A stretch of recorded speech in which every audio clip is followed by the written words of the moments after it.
ఈరోజు నెహ్రూ జయంతి. మన దేశ మొట్టమొదటి ప్రధాని. ఆయన మొట్టమొదటి ప్రధాని కావటమే కాకుండా అనేక విషయాల్లో పురోగామి భావాలు కలిగినటువంటి వాడు.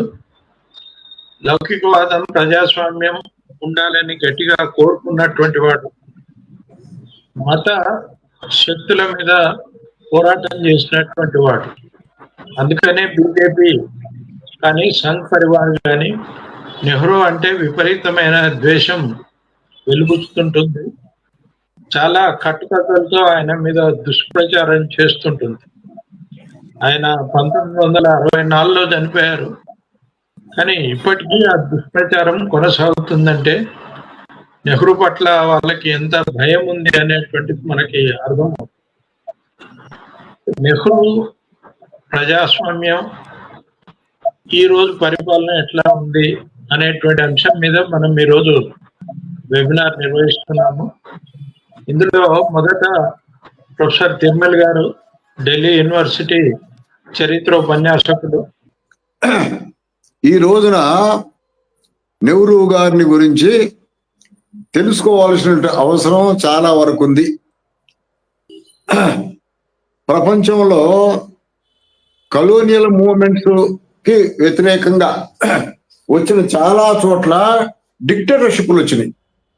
కానీ మన దేశంలో ఎలక్టోరల్ డెమోక్రసీ, ఇది నా ఫుల్ ఫిల్డ్ డెమోక్రసీ కాకపోయినా ఎలక్టోరల్ సిస్టమ్ సర్వైవ్ అవ్వడానికి నెహ్రూ కొంత కారణం. సో అదొకటి. రెండోది ఏంటంటే నెహ్రూ ప్రధానమంత్రి అయ్యే నాటికే నేషనల్ ఎజెండా సెట్ చేయబడింది మనకి. ఏమిటి అంటే భారతదేశము ఒక నేషన్ అవ్వాలి అనేటువంటి ఎజెండా. అది యూరోపియన్స్ తో ఇంటరాక్ట్ అయిన తర్వాత నేర్చుకున్నారు. యూరోపియన్స్ మన ఒక నేషన్ అనలే. ఎందుకంటే మీకు ఒక్కళ్ళు కాదు కదా, కులాలు ఉన్నాయి, మతాలు ఉన్నాయి, ప్రాంతాలు ఉన్నాయి. కాబట్టి వీరు ఒక్కళ్ళు కాదంటే అప్పుడు జాతీయవాదులందరూ కూడా రాజ్యాంగంలో భారతదేశం అనేటువంటిది ఒక నేషన్ అయ్యేటువంటి ఆబ్జెక్టివ్ తోటి రాజ్యాంగం రాశారు. సో ఫస్ట్ ఏమైందంటే టెరిటోరియల్ నేషన్ అవ్వాలి.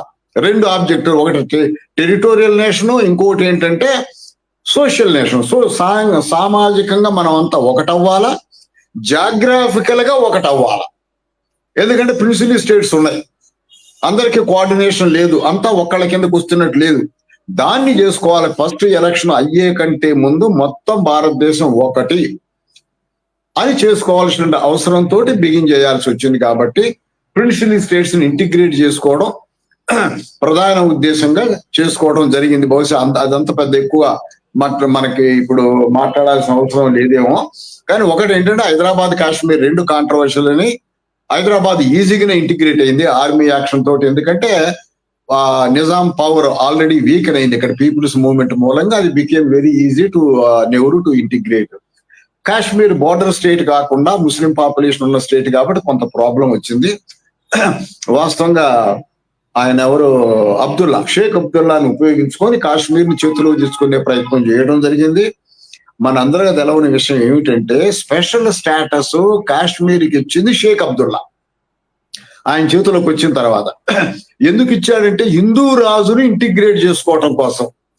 ఆయన అక్కడ ప్రధానమంత్రి అయిన తర్వాత అలా షేక్ అబ్దుల్లా ద్వారా కాశ్మీర్ ఇటు రావడం, ఒక స్పెషల్ స్టేటస్ ఇవ్వడం. ఆ తర్వాత స్పెషల్ స్టేటస్ కాదని కాశ్మీర్ మొత్తం ఆయన చేతిలో తెచ్చుకునే ప్రయత్నం షేక్ అబ్దుల్లా చేసినప్పుడు ఆయన్ని జైల్లో పెట్టడం, ఇలాంటివన్నీ జరిగి చివరికి మొత్తం ఏది ఏమైతే అంత భారతదేశం జాగ్రఫికల్ గా మాత్రం 1949 వరకు వచ్చింది. 1949 చట్టంలో రాజ్యాంగంలో రాజప్రముఖ్ అనేటువంటి పాత్ర, అంటే రాజప్రముఖ్ అంటే గవర్నర్ లాంటి పాత్ర క్రియేట్ చేసి రాష్ట్రాల్లో మన ప్రిన్సిపల్ స్టేట్స్ లో రాజప్రముఖులుగా క్రియేట్ చేసి అవన్నీ కూడా భారతదేశం ఒకటి అయ్యేటట్టు చేసినారు. సో అట్లా జాగ్రఫికల్ ఒకటైంది. ఇక నెక్స్ట్ ఇష్యూ ఏమిటి అంటే ఎనారమస్ డిఫరెన్సెస్ ఉన్నాయి. ఆ డిఫరెన్స్ అన్ని కూడా కాన్స్టిట్యూషన్ అడ్రస్ చేసింది. ఆ కాన్స్టిట్యూషన్ అడ్రస్ చేసినటువంటి విషయాల్ని అమలు చేసుకునేటువంటి కార్యక్రమం చేసుకోవాల్సిన అవసరం కలిగింది. దాంట్లో భాగంగా first land reform question take up చేయాల్సి వచ్చింది. ఫ్యూడల్ ఇన్స్టిట్యూషన్స్ ఉన్నాయి, వాటిని చేసుకోవాల్సిన అవసరం వచ్చింది. అంతేకాకుండా 1936-37 ఆ ప్రాంతం నుండి కాంగ్రెస్ కి ఆల్టర్నేటివ్ గా పెజెంట్ నేషనలిజం అనేటువంటిది ఒకటి వచ్చింది, ముఖ్యంగా కమ్యూనిస్ట్ పార్టీల నాయకత్వం కింద. రైతు ఉద్యమం చాలా బలంగా వచ్చింది. ఆ రైతు ఉద్యమాన్ని ఇంటిగ్రేట్ చేసుకోవాలి అంటే ల్యాండ్ రిఫార్మ్ తీసుకోవాల్సిన అవసరం ఆయనకు కలిగింది. ల్యాండ్ రిఫార్మ్ అనేటువంటి నేషనల్ లెవెల్లో ఇంప్లిమెంట్ చేసి రైతు కులాలని ముఖ్యంగా శూద్రుల్ని గవర్నెన్స్ లో ఇంటిగ్రేట్ చేసుకునే కార్యక్రమం చేస్తూ వచ్చాడనమాట. సో అట్లా ఫ్యూడల్ ఇన్స్టిట్యూషన్స్ కాదనుకుంటూ, అయితే భారతదేశంలో అప్పటికి ఏంటంటే హిందువులు ఉన్నారు, ముస్లిమ్స్ ఉన్నారు, ఒట్టిగా ప్రజలుంటాం కాదు, వాళ్ళకి ప్రత్యేకమైన భావజాలంతో ఉన్నారు. వాళ్ళందరినీ ఇంటిగ్రేట్ చేసుకోవాలి, వాళ్ళందరినీ కాదనడానికి వీలు లేదు. సో అలా వాళ్ళందరినీ ఇంటిగ్రేట్ చేసుకునేటువంటి కార్యక్రమం కూడా టేకప్ చేసుకుంటూ రాజ్యాంగంలో అనుకున్న for instance Hindu code bill అది కుదరదని చెప్పిండు. ఎందుకంటే హిందువుల్లో ఉండేటువంటి పెద్దవాళ్ళందరినీ, భూస్వాములు లాంటి వాళ్ళని, హిందూ ఎల్లైటువంటి పీపుల్ని పోగొట్టుకోవటం జరుగుద్ది కాబట్టి కాదు అని చెప్పి రాజ్యాంగంలోనే క్లియర్ గా చెప్పడం జరిగింది. అలా దేశంలో ఒక రకమైనటువంటి యూనిటీ తీసుకొచ్చిన తర్వాత రాజ్యాంగం అమలు చేసుకుంటూ డెమోక్రసీని ఎస్టాబ్లిష్ చేసుకోవటానికి ఆయన ఫేస్ చేసేటువంటి ప్రాబ్లం ఏమిటంటే, ఒక పక్కనేమో బలంగా లెఫ్టిస్టులు ఉన్నారు, ఒక పక్క బలంగా లేకపోయినా ఐడియాలజికల్ గా హిందూ మహాసభ ఉంది, తర్వాత జనసంఘ అయింది 1951లో, అది ఒకటి వచ్చింది. ఇవి కాకుండా చిన్న గ్రూపులు ఉన్నాయి. ఈ రెండింటి మధ్యన ఒక సెంట్రిస్ట్ పాలసీలు అంటే అవసరమైతే వాళ్ళని కలుపుకోవటం, అవసరమైతే వీళ్ళని కలుపుకోవటం అనేటువంటి ట్రెండ్ ని ఆయన మొట్టమొదటిసారి ఇంట్రడ్యూస్ చేశాడు. ఇంట్రడ్యూస్ చేసి ఎవరినైనా కలుపుకుంటారు, కానీ ఎలక్ట్రల్ సిస్టమ్ సక్సెస్ చేయాలి అనే ఉద్దేశంతో చేయడం జరిగింది. మొదట 2 ఎలక్షన్స్ మాత్రం ఐడియా ఆఫ్ నేషన్ అనే కాన్సెప్ట్ తో మాత్రం వాళ్ళ దగ్గరికి ఎలక్టోరల్ అదే ప్రజల దగ్గర పోయినప్పుడు ఓట్లు వేయడం జరిగింది. ఎందుకంటే వీళ్ళు జాతీయవాదులు, జైలుకు పోయిన వాళ్ళు, ఆ తర్వాత ఆస్తులు బాగొట్టుకున్న వాళ్ళు, దేశం కోసం సాక్రిఫైస్ చేసిన వాళ్ళు అనే పద్ధతిలో చేయడం జరిగింది. 2 ఎలక్షన్స్ లో తను ఎస్టాబ్లిష్ చేసుకోగలిగాడు. సో ప్రపంచం అందరికి కూడా డెమోక్రసీ నిలబడ్డట్టే భారతదేశంలో అనే ఇంప్రెషన్ ఉంది. ఆయనకి ఇంకో మైండ్ లో అక్కడ ఏముంది అంటే, విన్స్టన్ చర్చిల్ అన్నాడు, మేము స్వాతంత్రం ఇచ్చిన తర్వాత భారతదేశం is going in to the hands of rogues and rascals అన్నాడు. ఆయనకంతా కోపం మీద, అంటే నాయకులు అనేవాళ్ళు రోగ్స్, రాస్కెల్స్, వాళ్ళకి దేశాన్ని పరిపాలించుకోవటం అనేటువంటి చేతనవ్వదు, ఒకళ్ళు కొట్టుకుంటారు. సో ఇది దృష్టిలో పెట్టుకొని అందరిని కూడా కలుపుకొని లీడర్లుగా ఎవాల్వ్ చేసుకునేటువంటి కార్యక్రమాన్ని ఆయన తీసుకోవాల్సిన అవసరం వచ్చింది. ఆయనకి అందరితో సత్సంబంధాలు ఉండడం జరిగింది. కమ్యూనిస్టులతోటి, ముఖ్యంగా పిసి జోషి ఆయన క్లోజే. తర్వాత అందరూ కలిసి యునైటెడ్ ఫ్రంట్ టాక్టిక్స్ అని ఒకటి ఉండేది, అందరు లెఫ్ట్ అంతా కలిసి పనిచేసేవాళ్ళు అనమాట 37 తర్వాత. అలా వాళ్ళతో సంబంధాలు ఉన్నాయి. హిందూ మహాసభ లీడరు బెంగాల్ ఆయన్ని క్యాబినెట్ లోనే తీసుకున్నాడు. ఆయన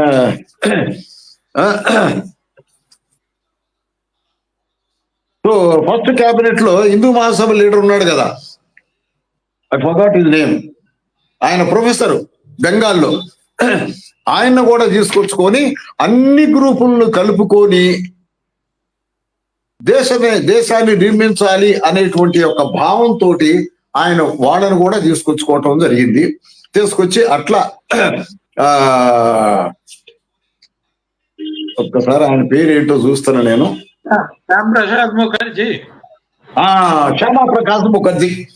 శ్యామాప్రసాద్ ముఖర్జీని కూడా కలుపుకున్నాడు. సో కలుపుకొని అట్లా అందరిని కలుపుకొని ఎవరిని ఎక్స్క్లూడ్ చేయకుండా అందరిని కలుపుకునేటువంటి ఉద్దేశంతో ఎలక్షన్స్ పోవడం జరిగింది. చివరికి సరే కాశ్మీర్ ఇష్యూలో శ్యామాప్రసాద్ ముఖర్జీ అక్కడ పోవటం, చనిపోవడం జరిగింది. బెంగాల్లో జరిగిన వైలెన్స్ కు వ్యతిరేకంగా ఆయన రాజీనామా చేయడం జరిగింది.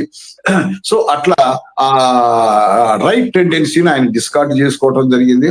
సో అట్లా ఫౌండేషన్ అనేది ఒక సెక్యులర్ గానే ఫౌండేషన్ వేయడం జరిగింది. ఇంకో విషయం మనందరం చాలా మంది ఎక్కువ మంది పూర్తిగా గమనించింది ఏంటంటే, భారతదేశంలో ఆయన ఉపయోగించిన సెక్యులరిజం అనేటువంటిది ఏంటంటే యూరప్ లో మాట్లాడిన సెక్యులరిజం కాదు. యూరప్ లో సెక్యులరిజం అంటే ఇర్రిలీజియస్, మతం లేకుండా చేసేటువంటి రాజకీయాన్ని సెక్యులరిజం అన్నారు. భారతదేశంలో అన్ని మతాలని కలుపుకొని పోయేటువంటిది సెక్యులరిజం. సో అలా అన్నమాట, అన్ని మతాలకి వ్యతిరేకం కాదు, అన్ని మతాల వాళ్ళు కలిసి ఉండాలి అనేటువంటి దాన్ని అలా కొత్తగా డిఫైన్ చేయడం జరిగింది. ఏ మతాన్ని కాదండి, ఎందుకంటే బలమైనటువంటి రిలీజియస్ మూవ్మెంట్ మీద మూలంగా భారతదేశం విడిపోయింది, రెండు ముక్కలైంది. సో కాబట్టి ఏంటంటే ఆ రిలీజియస్ గ్రూపుల్ని అందరికి సమానమైన హక్కులు ఉన్నాయని చెప్పాల్సినటువంటి పరిస్థితి ఆయనకి ఏర్పడింది. కాబట్టి ఇంత అవగాహనతో రిలీజియన్ ఇంక్లూడ్ చేసుకోవటం. రెండోది ఏంటంటే ఆయన క్లియర్ గా ఒకటి మాత్రం ఆయన భగవద్గీత మీద రాశాడు వ్యాసం, ఈ ఇస్లాం మీద కూడా రాశాడు ఒక వ్యాసం, రష్యా మీద రాశాడు, లెనిన్ మీద రాశాడు. ఈయనకి అన్నిటి మీద అవగాహన ఉంది. చివరకు ఆయన ఒకటి అనుకుంటాడు ఏంటంటే, రిలీజియన్ అనేది permanent acquisition of the society. వచ్చిన రిలీజియన్ పోదు కాబట్టి దాన్ని ఇంటిగ్రేట్ చేయరు, కానీ రిలీజియన్ ని స్టేట్ పాలసీలో కలుపుకోకూడదు. అలాంటి డెఫినేషన్లు అన్ని ఇస్తూ ఫౌండేషన్ వేయడం జరిగింది. ఖచ్చితంగా కాంగ్రెస్ బలమైనటువంటి పార్టీగా, అంటే మొత్తం మీద చూస్తే 45% ఓట్ల కంటే ఎక్కువ రాలే కాంగ్రెస్ కి. అయినప్పటికీ సింగిల్ లార్జెస్ట్ పార్టీగా మోర్ నంబర్ ఆఫ్ సీట్స్ సంపాదించుకొని అలా కాంగ్రెస్ 2 ఎలక్షన్స్ లో నిలబడింది. సో నిలబడ్డ తర్వాత మూడో ఎలక్షన్ వచ్చే వరకు, మూడో ఎలక్షన్ అంటే 62 ప్రాంతం నుండి మెయిన్ అపోజిషన్ టు కాంగ్రెస్ కి ఎమర్జ్ అయింది లెఫ్ట్ నుంచి. కాంగ్రెస్ కి వ్యతిరేకమైనటువంటి రైతుల్ని ఆర్గనైజ్ చేసుకోవటం ఇవన్నీ జరుగుతా ఉన్నాయి. లేబర్ మూవ్మెంట్ కమ్యూనిస్ట్ చేతిలో ఉంది. అప్పుడు డెమోక్రసీకి ఏంటంటే క్లియర్ గా గాంధీ అండ్ నెహ్రూ ఇద్దరు అనుకున్నది ప్రకటనలో కూడా చేశారు. కమ్యూనిస్ట్ పార్టీ అనేటువంటిది బలంగా వచ్చి అన్ని ఆర్గనైజేషన్ల మీద కూర్చొని పార్టీ నాయకత్వం వహిస్తుంది కాబట్టి దేశానికి పనికిరాదు. కాబట్టి కమ్యూనిజం అనే దాన్ని మేము సపోర్ట్ చెయ్యం, భారతదేశంలో సూటబుల్ కాదు అని చెప్పేసి అనడం. ఈయన ప్రధానమంత్రి అయిన తర్వాత పార్టీని, కాంగ్రెస్ పార్టీకి ఆయనకి డిఫరెన్స్లు వచ్చినాయి. కాంగ్రెస్ పార్టీ సోషలిస్ట్ ఒక ఆయన ఫస్ట్ ప్రెసిడెంట్ కూడా, ఈయన ప్రైమ్ మినిస్టర్ అయిన తర్వాత ఆచార్య నరేంద్ర దేవ్ కి ఈయనకి ఆర్గ్యుమెంట్ వచ్చింది. కాంగ్రెస్ పార్టీ గైడ్ చేస్తుంది కాబట్టి నువ్వు పార్టీని నడుపుకుంటావు, ఆ గవర్నమెంట్ నడుపుకుంటావు అంటే ఆయన క్లియర్ గా చెప్పిండు, పార్టీ గవర్నమెంట్ ని సపోర్ట్ చేసేటువంటి ఏజెన్సీ మాత్రమే, పార్టీకి ప్రత్యేకమైన ఇండిపెండెన్స్ ఉండదు, పార్టీ గైడ్ చేసేది ఏమి ఉండదు. మనం అంతా కూడా ప్రజాస్వామ్యం అంటే ఏంటో తెలుసుకున్నాం, ప్రజాస్వామ్యం మీద పోరాటం, ప్రజాస్వామ్యం తెచ్చుకోవడానికి ఇంపీరియలిజాన్ని పోరాటం చేసినాం. ప్రభుత్వం వచ్చింది, ప్రభుత్వం ప్రజల్లో నుంచి వచ్చింది. ఇక పార్టీ అనేటువంటిది కేవలం ఎలక్టోరల్ పాలిటిక్స్ లో గెలవడానికి ఉపయోగించేటువంటి ఇన్స్ట్రుమెంట్ మాత్రమే. ఆ ఇన్స్ట్రుమెంట్ ఏదో ఇండిపెండెంట్ గా ఉండి, పార్టీకి గవర్నమెంట్ కి అతీతంగా ఉండి, గవర్నమెంట్ అనేది మనకు చెప్పుతుందా అనేది గవర్నమెంట్ కి చెప్పేది ఏంటంటే, గవర్నమెంట్ సుప్రీం, గవర్నమెంటే డిసైడ్ చేస్తుంది, గవర్నమెంటే ప్రజలకు మూలం, గవర్నమెంటే ప్రజల దగ్గర సూచనలు తీసుకుంటుంది.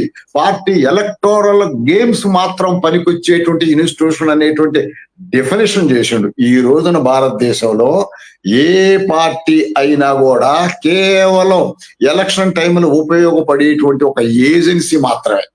ఆయన కొత్తగా డిఫైన్ చేసిండు, గవర్నమెంట్ ఈజ్ సుప్రీం అనేటువంటి పద్ధతిలో గవర్నమెంట్ కి అన్ని ఇంపార్టెన్స్ ఇచ్చేటట్టు ప్రధానమంత్రిని పార్టీ చెక్ చేయదు, ప్రధానమంత్రి మాట పార్టీ వినాలా, ప్రధానమంత్రి కూర్చొని పార్లమెంట్ లో క్యాబినెట్ లో పాలసీ డిసైడ్ చేస్తాడు, పార్టీ డిసైడ్ చేసి గవర్నమెంట్ కి ఇయ్యదు అనే పద్ధతిలో ఒక కొత్త పాలసీని తీసుకొచ్చి కొత్త ఆలోచన విధానాన్ని అన్ని పార్టీలకు చెప్పడం జరుగుతుంది. ఈ రోజు నిజంగా పార్టీల పొజిషన్ అదే, పార్టీ సబార్డినేటే, ఎప్పుడైనా కూడా గవర్నమెంట్ కి సబార్డినేట్ గానే ఉండేటువంటి ఒక పాలసీని ఆయన అడాప్ట్ చేశాడు.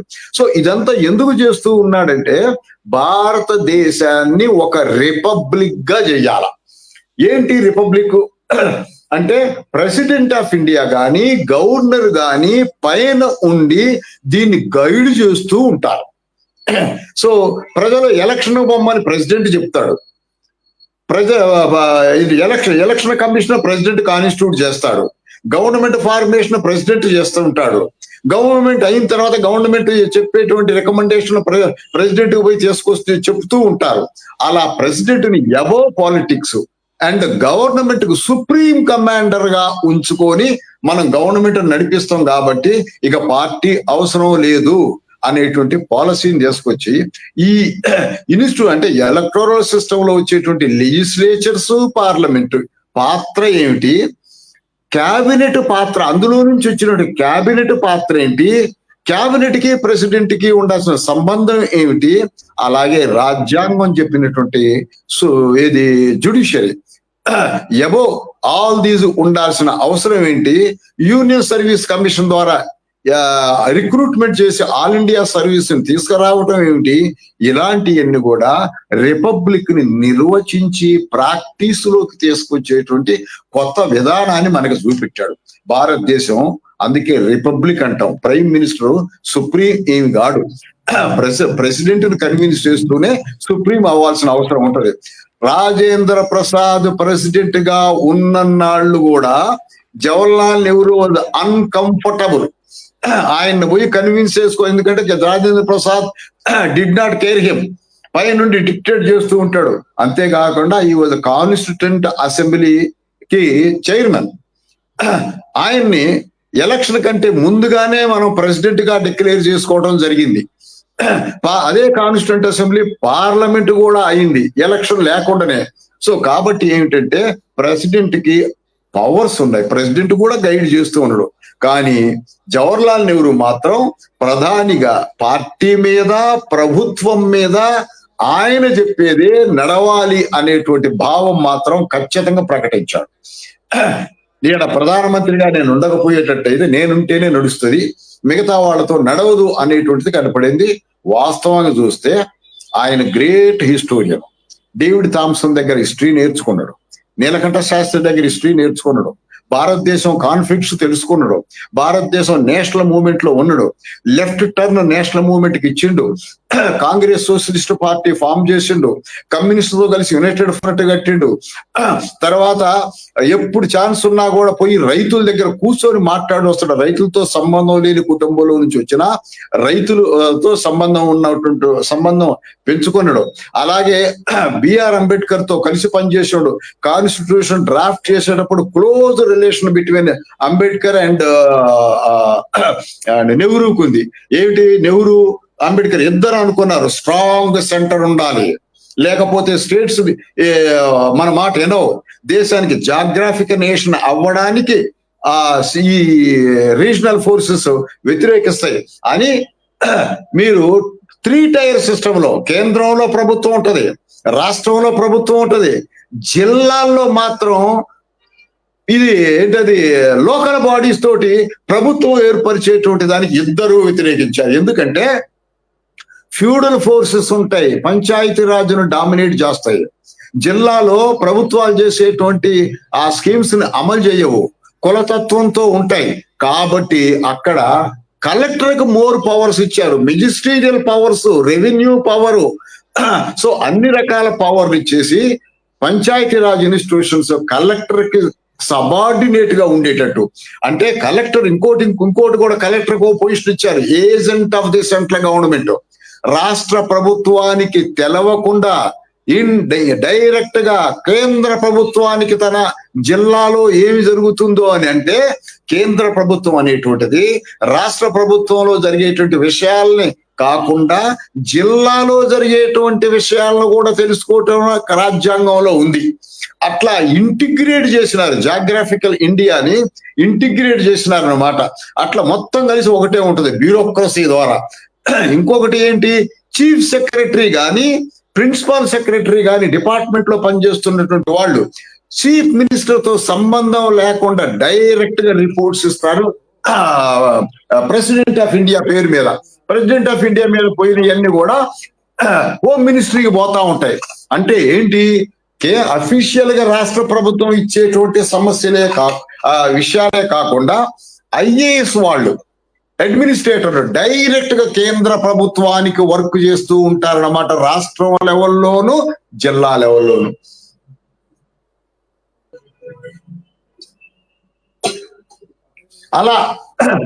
అలా ఇంటిగ్రేట్ చేయటం అనేటువంటిది రాజ్యాంగంలో అనుకోని చేసినారు ఇద్దరు. అదే అన్నమాట. ఖచ్చితంగా ఈ పాలసీని అంబేద్కర్ కూడా, అంబేద్కర్ ఏమంటే కింద కులతత్వం ఉంటుంది, మనం ఎన్లైటెడ్ పీపుల్, కేంద్రంలో రాష్ట్రంలో చదువుకున్న వాళ్ళం కాబట్టి ఏంటంటే కేంద్ర ప్రభుత్వం సుప్రీం గా ఉండాలి అనేటువంటి తీసుకొచ్చి ప్రెసిడెంట్ ఆఫ్ ఇండియా మన గైడ్ చేస్తూ ఉంటాడు అని చెప్పడం తీసుకొచ్చి చివరికి క్యాబినెట్ అందులో ప్రధానమంత్రి పవర్ఫుల్ అయ్యేటట్టుగా చూసుకొని ఎవరి ఫంక్షన్స్ వాళ్ళు చేశాడు. చూడండి, బ్యూరోక్రసీని అనుకొని విపి మేనన్న పట్టుకొచ్చాడు.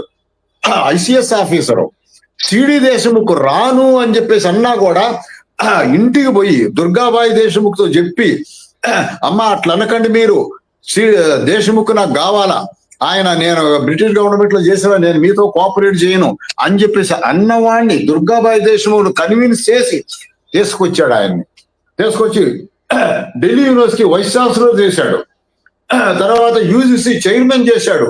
ఎడ్యుకేషన్ పాలసీ మొత్తం ఆయన ద్వారా ఫ్రేమ్ చేయించాడు. అలాగే విపి మేనన్ ద్వారా రాష్ట్రాలన్నీ, ప్రిన్సిపల్ స్టేట్స్ అన్నిటిని ఇంటిగ్రేట్ చేశాడు. బ్యూరోక్రసీ యొక్క ఇంపార్టెన్స్ ఎంత ఉంటుందో ఖచ్చితంగా ఇనిషియేట్ చేశాడు. జ్యుడిషియరీని కూడా ఇండిపెండెంట్ జ్యుడిషియరీగా ఉండేటట్టు చేశాడు. ఐసిఎస్ సెలక్షన్ లో ఏ మాత్రం గవర్నమెంట్ కు రోల్ ఉండకూడదు అని చెప్పేసి అన్నాడు.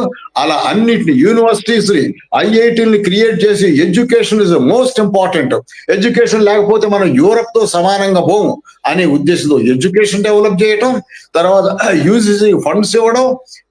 సో అట్లా మంచి కోర్సెస్ ఫ్రేమ్ చేసుకోమని అనడం, ఐఐటీలను పెట్టడం, టెక్నాలజీని ఇంప్రూవ్ చేయడం, ఇలా ఒక కొత్త ఫౌండేషన్, యూరోపియన్ ఫౌండేషన్, యూరప్ తో పోటీగా భారతదేశం ఉండాలి అనే పద్ధతిలో తయారు చేసుకుంటూ రావడం జరిగింది. ఇక తర్వాత మోస్ట్ ఇంపార్టెంట్ ఏంటంటే FICCI, Federation of Indian Chamber of Commerce. ఇది well organised body during national movement.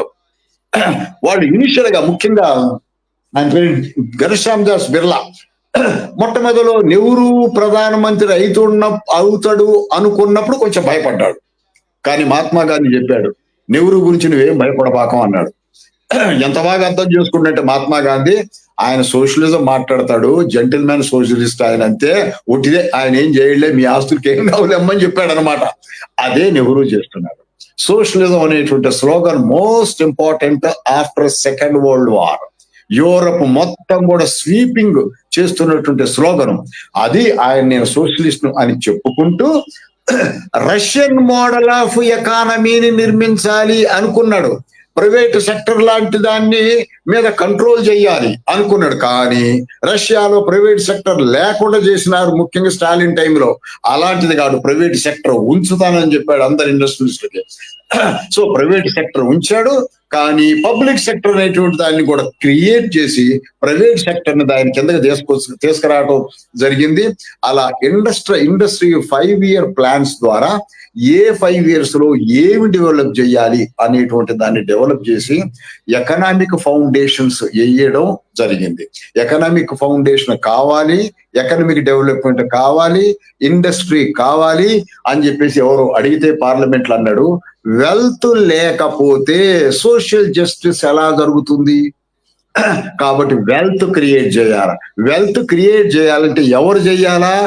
ఇండస్ట్రియలిస్టులు చేయాలా, అలాగే అగ్రికల్చర్ లో కూడా వెల్త్ క్రియేట్ చేయాలా అనేటువంటిది తీసుకొచ్చి ఈ అగ్రికల్చర్ బేస్ ఎక్స్పాండ్ చేయాలి అనేటువంటిది అనుకొని ల్యాండ్ రిఫార్మ్ టేకప్ చేసినప్పుడు ఆయనకును బలంగా ల్యాండ్ రిఫార్మ్ ఇష్యూ భారతదేశం ముందు పెట్టింది కమ్యూనిస్ట్ పార్టీ. బాగా ఆల్ ఇండియా కిసాన్ సభను ఆర్గనైజ్ చేసింది. రైతుకు భూమి వచ్చేటట్టు చూడాలని పెద్ద ఉద్యమాలు చేసింది. అసలు బలమైనది అదే. ఒక రకంగా హిస్టోరియన్స్ ఏమంటారంటే పెజెంట్ నేషనలిజం, మామూలుగా ఇండియన్ నేషనలిజం లో పెజెంట్ నేషనలిజం ఒక integral part, anti feudal programme. So రైతు చేతులకు భూమి వస్తే ప్రొడక్షన్ ఇంప్రూవ్ అయింది, ప్రొడక్షన్ ఇంప్రూవ్ అయితే వెల్త్ క్రియేట్ అయింది అనేటువంటి స్లోగన్ ఉంది. కాబట్టి 50s లో ల్యాండ్ రిఫార్మ్ తీసుకొచ్చి కమ్యూనిస్ట్ పార్టీలకు నెహ్రూ తీసుకున్నటువంటి ల్యాండ్ రిఫార్మ్ లో డిఫరెన్స్ ఏమిటి అంటే communist party land to the tiller అనే స్లోగన్ ఇచ్చింది. అంటే ఏంటి, దున్నుతున్నటువంటి కౌలుదారులకు కూడా భూమి మీద హక్కు రావాలి అనేటువంటిది కమ్యూనిస్ట్ పార్టీ యొక్క స్లోగన్. కానీ 1949 లో అపాయింట్ చేసినటువంటి tenancy committee, land reform committee ఇక్కడ సెంటర్ లో అది ఏమి రికమెండ్ చేసిందంటే ల్యాండ్ లార్డ్ ఎకానమీ కాకుండా ల్యాండ్ లార్డ్ ఎకానమీని ఓనర్షిప్ ఎకానమీ, అంటే ఎవరెవరైతే ల్యాండ్ కల్టివేట్ చేస్తారో, నువ్వు 100 ఎకరాలు కల్టివేట్ చెయ్యి, 200 ఎకరాలు చెయ్యి, 10 ఎకరాలు చెయ్యి, నువ్వు లీజ్ చేయడానికి వీలు లేదు. అలాంటి వాళ్ళు ఎవరు ముందుకు వచ్చినా వాళ్ళకి ల్యాండ్ వాళ్ళకే ఉండాలా, దాన్ని డిస్ట్రిబ్యూట్ చేయొద్దు, టెనెన్సీకి ఇవ్వద్దు. దున్నలేను అనుకుంటే 400 ఎకరాలు ఉంటే 500 ఎకరాలు ఉంటే ఆ ల్యాండ్ ను మాత్రమే డిస్ట్రిబ్యూట్ చేయాలి, కానీ యూనిఫామ్ గా ల్యాండ్ టు ది టెల్లర్ అనేటువంటిది వద్దు అనేది ఆ ల్యాండ్ రిఫార్మ్ కమిటీ చెప్పింది. అది నెహ్రూయన్ ల్యాండ్ రిఫార్మ్ అంటారు దాన్ని. సో నెహ్రూయన్ ఇండస్ట్రియల్ ఎకానమీ అన్ని కూడా స్టేట్ కింద పనిచేస్తూ ఉంటాయి. సో లేట్ 50s వచ్చే వరకు అగ్రికల్చర్ లో మార్పు జరిగింది. అగ్రేరియన్ కమ్యూనిటీస్ అభివృద్ధి చెందినాయి, అగ్రేరియన్ కమ్యూనిటీస్ కొత్తగా వచ్చినాయి, అగ్రేరియన్ కమ్యూనిటీస్ స్ట్రెంగ్తెన్ అయ్యి. కాబట్టి ఏంటంటే ఎక్కడెక్కడైతే అగ్రికల్చరల్ మార్పు వచ్చిందో అక్కడ all India leadership, Congress leadership Brahman చేతిలో ఉంది. వాళ్ళ చేతిలో నుంచి కాకుండా అగ్రేరియన్ కమ్యూనిటీస్ లోపలికి మారిపోయేటట్టు, లేదా dominant communities of the reason, అక్కడ ఎవరు డామినెంటో, ఎవరు అగ్రికల్చర్ పాపురలో, ఎవరు అగ్రికల్చర్ ఇన్నోవేటివో అలాంటి వాళ్ళ చేతుల్లోకి చీఫ్ మినిస్టర్ పదవులు పోయేటట్టు చూసి అగ్రికల్చర్ మార్పు తీసుకొచ్చేటువంటి కార్యక్రమాన్ని ఆయన తీసుకొచ్చాడు. అందులో భాగంగా మనకి తెలుసు, ప్రకాశాన్ని పక్కగా జరిపి సంజీవ్ రెడ్డి ముఖ్యమంత్రి అయ్యేటట్టు చూశాడు. అగ్రికల్చర్ కమ్యూనిటీ నుంచి వచ్చినటువంటి వాడు నిజలింగప్ప, వైబి చవాన్, తుకాడియా, కామరాజు, ఇలా ఎంతో బీసీ రాయ్, వీళ్ళంతా కూడా అగ్రికల్చర్ తో సంబంధం ఉన్నటువంటి వాళ్ళందరూ, ప్రతాప్ సింగ్ ఖైరన్, సంపూర్ణానంద, ఈ కొత్త నాయకత్వాన్ని రాష్ట్రాల్లో తీసుకొచ్చాడు అగ్రికల్చర్ బేస్డ్ గా. సో అలా ట్రెడిషనల్ గా కాంగ్రెస్ నాయకత్వం ఉన్నటువంటి బ్రాహ్మణ నాయకత్వాన్ని, కన్వెన్షనల్ నాయకత్వానికి బదులు ఒక ఆర్గానిక్ లీడర్షిప్ ను డెవలప్ చేసుకోవడం జరిగింది. అలా అగ్రికల్చర్ లో 60s వచ్చే వరకు land to the tiller programme ఉన్నా లేకపోయినా పట్టాదారు అనేటువంటి వాడి ద్వారా వ్యవసాయాన్ని పైకి తీసుకురావడమే కాకుండా ఫ్యూడల్ ల్యాండ్ హోల్డింగ్ ని, ఫ్యూడల్ తత్వాన్ని, ఎందుకంటే ఫ్యూడల్ తత్వాన్ని ల్యాండ్ రిఫార్మ్ కమిషన్ కూడా చెప్పింది. అందరు అగ్రికల్చర్ ఎకనామిస్ట్ అప్పుడు నమ్మారు, చెప్పారు ఏంటంటే ల్యాండ్ అనేటువంటిది సర్ప్లస్ అనేది ల్యాండ్ లార్డ్ ఒట్టిగానే తీసుకుంటాడు, కల్టివేటర్ దగ్గర అదంతా ఉండాల, కాబట్టి ఫ్యూడలిజాన్ని తీసేయాల అనేటిదంతా. అట్లా డెమోక్రసీకి ఎలక్టోరల్ సిస్టమ్ ద్వారా కొత్తగా డైనమిజంతో వచ్చేటువంటి కమ్యూనిటీస్ ని పార్టీలో కలుపుకుంటూ పార్టీ ఎలక్షన్స్ కు పోయేటట్టు చేసుకుంటూ పోవడం అనేటువంటిది జరిగింది. అలా డెమోక్రాటిక్ ఫౌండేషన్స్ ఎకానమీ బేస్ మీద, అగ్రికల్చర్ బేస్ మీద, ఇండస్ట్రియల్ బేస్ మీద కొత్తగా పార్టీని నిర్మాణించి, పాత ఒక్కటే గాంధీ టోపీ పెట్టుకొని కుర్తాలు చూసుకున్నటువంటి వాళ్లే కాకుండా గ్రామంలో ముఖ్యంగా 3rd జనరల్ ఎలక్షన్ వచ్చే వరకు, అది ఎప్పుడు 62 అనుకుంటా కదా, వచ్చే వరకు అగ్రేరియన్ కమ్యూనిటీస్ ద్వారా కింద ఉండేటువంటి లేబర్ కమ్యూనిటీస్ ని ఇంటిగ్రేట్ చేసుకొని పొలిటికల్ గా తీసుకొచ్చి ఇవి అధికారంలోకి రావాలి అనేటువంటి తత్వాన్ని తీసుకొచ్చి ఎలక్టోరల్ పాలిటిక్స్ సక్సెస్ చేయడం జరిగింది. 52లోనే అందరికి యూరోప్కి ఆశ్చర్యం అయ్యేటట్టు ప్రతి ఒక్కడు కూడా, ప్రతి కుటుంబం కూడా ఎలక్షన్ లో నిలబడి ఆ రోజు స్నానం చేసి కొత్త గుడ్డలు వేసుకొని పిల్లలను తీసుకొని బండి కట్టుకొని పోలింగ్ బూత్ కు పోయి వరుసలో నిలబడి భార్య ఓటేసి వచ్చినాక భర్త పోయి ఓటేసి వచ్చి అలా ఎంతూజియాజం తోటి, అప్పుడు రిగ్గింగ్ లేదు, డబ్బులు ఇవ్వడం లేదు, మూడో ఎలక్షన్ వరకు కూడా ప్రజలు ఇంటిగ్రల్ పార్ట్ అయ్యేటట్టు ఎలక్షన్ ప్రచారం మొత్తం కూడా జవహర్లాల్ నెహ్రూ తిరిగి ప్రచారం చేసుకోవడం. 37 ఎలక్షన్లో ప్రచారం చేసింది నెహ్రూ, 46 ఎలక్షన్లో ప్రచారం చేసింది నెహ్రూ, 52 ఎలక్షన్లో ప్రచారం చేశాడు, 57 ఎలక్షన్లో, 62 అన్ని ఎలక్షన్స్ కూడా తను డైరెక్ట్ గా ఇన్వాల్వ్ అయ్యి చేసుకుంటూ ఆ ఐడియా ఆఫ్ నేషన్ అనేటువంటి దాన్ని కింద దాకా తీసుకొచ్చాడు. సో ఇప్పుడు 2 రకాలుగా మనం కనపడతాం. ఆయన 64లో చనిపోయే వరకు ఏం కనపడుతుందంటే ఐడియా ఆఫ్ ఇండియా, ఇండియా ఒకటి అనేటువంటి దాన్ని సృష్టించాడు. అది యూరోప్ అని అడ్రస్ చేస్తున్నాడు. మేము పనికిరాని వాళ్ళం అనుకున్నారా? ఇంత పెద్ద దేశాన్ని నిర్మించలేము అనుకున్నారా? మా ఫస్ట్ ఆర్టికల్, రాజ్యాంగంలో మొదటి ఆర్టికల్ ఏంటి? అంటే India that is Bharat define చేశారు. భారత్ ఈజ్ ఇండియా అంటే మా చిన్న చిన్న ప్రావిన్సెస్ చూడకండి, భాషలు చూడబక్కండి, మా కులాలను చూడకండి, మేము మొత్తం ఎలక్షన్స్ లో తీసుకొచ్చినాం, ఎక్కడ రిగ్గింగ్ లేదు, డబ్బులు ఇవ్వం, ఎలక్షన్ పెట్టుకున్నాం, ఎన్నుకుంటున్నాం, పార్లమెంట్ నిర్మించినాం, పార్లమెంట్ లో ఫ్రీ చర్చ. మొట్టమొదలే నెహ్రూ మీద నో కాన్ఫిడెన్స్ మోషన్ వచ్చింది. సోషలిస్ట్ నో కాన్ఫిడెన్స్ మోషన్ తీసుకొచ్చారు. ఆయన అల్లుడు నో కాన్ఫిడెన్స్ మోషన్ తీసుకొచ్చిండు. ఓపెన్ చర్చలు, ఓపెన్ డిబేట్లు, విపరీతమైన అటాక్స్. ఒక్కోసారి ఆయన ఫిరోజ్ గాంధీ మాట్లాడిన మాటలకి చివరికి మాట్లాడేవాడు కాదు, అల్లుడితో మాట్లాడేవాడు కాదు. అలాంటి డిబేట్లు ఈ రోజు లాగా తిట్టుకోవట్లే. ఆ రోజు తిట్టుకున్నారా? అలా మాట్లాడుకొని అగ్రికల్చర్ పాలసీ మీద మాటలు, తర్వాత రిజర్వేషన్ మీద మాటలు, ఇండస్ట్రియల్ పాలసీ మీద మాటలు, foreign policy, most important foreign policy, Russia America మధ్య ఎలా ఉండాల అని నెహ్రూ పర్సనల్ ఇంట్రెస్ట్ ఫారిన్ పాలసీలో. అలాగే భారతదేశం పెద్ద ఆర్మీని సక్సీడ్ చేసింది. బ్రిటిష్ వాళ్ళు నిర్మించారు చాలా పెద్ద ఆర్మీని. ఆ ఆర్మీని కేర్ఫుల్ గా బిల్డ్ చేసుకోవడం, ఆర్మీ చాలా ఇంపార్టెంట్ ఈ ఏరియాలో. సో ఆర్మీని బిల్డ్ చేసుకోవడం, ఎడ్యుకేషన్ ఇన్స్టిట్యూషన్స్ బిల్డ్ చేయటం, అంటే డెమోక్రసీ అనేటువంటిది ఒక ఫస్ట్ ఇండియా అనేటువంటి నేషన్ ని ప్రపంచానికి తెలియజేసేటువంటి మనకు అర్థం కాదు చాలా మందికి. ఆయన యూరోప్ దృష్టిలో పెట్టుకొని చేయాల్సి వచ్చింది. ఇండియా కంటే ఎక్కువ యూరోప్ ను కన్విన్స్ చేస్తున్నాడు. మేము పనికిరాని వాళ్ళమా, మేము రాస్కెల్స్మా, మేము రోగ్స్మా, మేము అలా మేము చూడండి ప్రజల దగ్గర పోయినాం, మాకు చూడండి లైన్ లో ఎలా నిలబడి ఓటేస్తున్నారు. అలాంటి అగ్రేరియన్ అలాంటి ఫౌండేషన్స్ వేయడం జరిగింది. ఈ రోజున ఆయన సెక్యులరిజం అనేటువంటి మాటను కూడా ఇర్రిలీజియస్ సెక్యులరిజం కాదు, భారతదేశ సెక్యులరిజం కొత్త ఆలోచన విధానం. అన్ని మతాలను చూసుకునేదే మా సెక్యులరిజం. మేము అందరం కూడా మతానికి వ్యతిరేకం కాదు. ఎడ్యుకేషన్ ఇన్స్టిట్యూషన్స్ మేము ఎంకరేజ్ చేస్తాం. ఎడ్యుకేషన్ ఇన్స్టిట్యూషన్స్ ఒకవేళ మత సంస్థలు పెట్టుకుంటే మేము ఎంకరేజ్ చేస్తాం. సో కాబట్టి మేము అలా వ్యతిరేకం కాదు అని భారతదేశం స్పెసిఫిసిటీని చూసేటట్టు చేయడం. ఈ రోజున గ్రామాల్లో ఉన్న వాళ్ళందరూ కూడా మనం అందరం ఒకటే అనేటువంటి మాట నేషనల్ మూవ్మెంట్ లో వచ్చింది. దాన్ని పొలిటికల్ గా చూపెట్టగలిగాడు. ప్రధానమంత్రి ఎవరు అన్ని రాష్ట్రాలకు తెలుసు.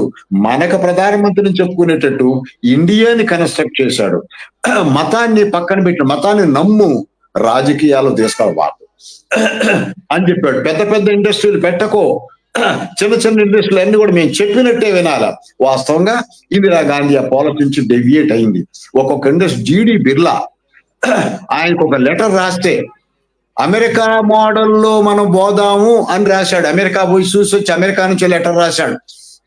అమెరికా మోడల్లో మనం బాగా ప్రైవేటైజ్ చేద్దాము అని చెప్పేసి. అంటే ఆయన వచ్చిన తర్వాత, ఆయనతో మాట్లాడిన తర్వాత అమెరికా మోడల్ ఈ దేశానికి చెల్లదు, ప్రైవేట్ క్యాపిటల్ మన పబ్లిక్ క్యాపిటల్ కింద ఉండాలి అనేటువంటి కొత్త ఫౌండేషన్స్ వేయడం, రిజర్వేషన్ ద్వారా లోయర్ కమ్యూనిటీస్ ఇంటిగ్రేట్ చేయడం, ఎక్కడికైతే పెసట కమ్యూనిటీస్ పవర్ఫుల్ వాళ్ళని గవర్నమెంట్ లో వచ్చేటట్టు చూడటం, ట్రెడిషనల్ లీడర్షిప్ కాంగ్రెస్ లో ఉండి జాతీయ ఉద్యమంలో చేసినటువంటి టంగుటూరు ప్రకాశం లాంటి వాడు పనికిరాడు, బూర్గుల రామకృష్ణారావు కూడా పనికిరాల మన దగ్గరే.